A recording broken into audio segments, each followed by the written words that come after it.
ئێستا پەیوەندێکی ترمان لەگەڵای فەرموو. السلام عليكم مامۆستا. باوکی درود سڵاوی خوا لە جەنابیشتان بێ. عەلەیکم السەلام و ڕەحمەت الله. باشی مامۆستای عەزیز. سوپاس دەکەم زۆر عەزیز و خۆشەویستی برا خۆشەویستەکەم.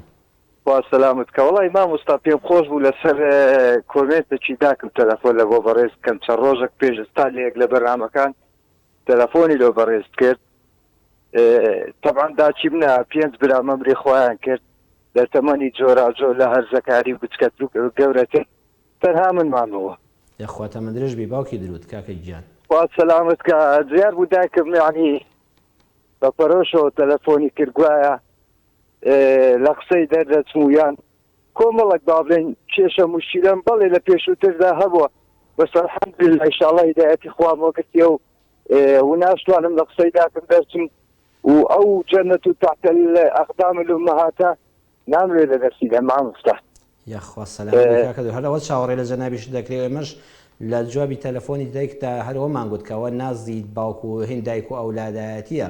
ئینسان جارێ ئەولادەکە کە لە دوای 5 برا تەمەنی ئەوانیش بۆ تۆ ئینشاءالله خوا گەورە درێژت پێ بەخشێ و پڕبەرەکەتی کا و هەمیشە چاوڕۆشنیبی بۆ دایک و دایکیشت خوا و بەرەکەتە لە ماڵی تۆ لاانە با و بە تەندروست باشی و لەگەڵ تا بژی ئەو ناز و خۆشەویستیە زۆرەیە لە بینی هەروەمان وت کاتی خۆشی جەنابەت بەرنامەکە ئاگا لێ بەیان گوێ لێبوو بێتەوە هەمووی ناز و خۆشەویستیە. سوپاست دەکەم کەوا الحەمدولله هەرەوە چاوەڕێ لە تۆ دەکرێت. بەڵێ منیش مامۆستا سوپاس دەکەم کە بەبێ بزانین لە ژیانمدا چێ پژیرێت کردم و هەندێک ڕاستی گرکان کە بە فعلی ئەو ڕاستیانە بوون لە ژیانی مندا هەبوون.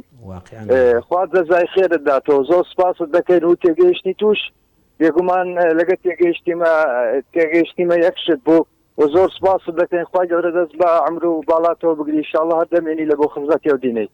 خوای گەورە سەلامەتەنگە کاکە درود. زۆر خۆشحاڵ بووم کە گوێویستی دەنگی جەنابەت بووم. یاخوا خوا مۆفەقتان کە ئینشاءالله هەر لەسەر پەیوەندی نێوان ئەولاد و دایکیشدا بۆ بەرەکەتی بەرنامەکە و ژیانی جەنابیشتان ئینشاءالله هەندێک قسەی خێر دەکەین لە درێژەی بەرنامەکەدا. ئەجمعین زۆر سوپاس مامۆستا بارەک الله. سوپاس بۆ جەنابتان ئەجمعین ئینشاءالله لەگەڵ جەنابیشدا بارەک الله فیکم. باوکی درود فەرمووی ئەو بەڕێزەی کە فەرمووی 5 برام وفاتیان کردبوو یا ڕەبی کاکە باوکی درود تەمەنت درێژ بێ خوای گەورە دایکیش دایک بەرەکەتی ماڵە.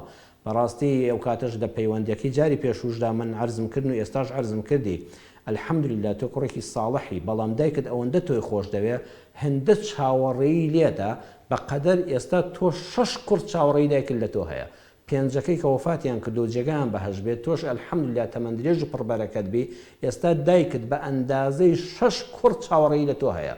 جاری وایە تۆ ناتوانانی بە ئەندازەی 6 کوڕ خزمەتی دایکت بکەیت بەڵام ئەوە هەمووی نازی خۆشەویستیە.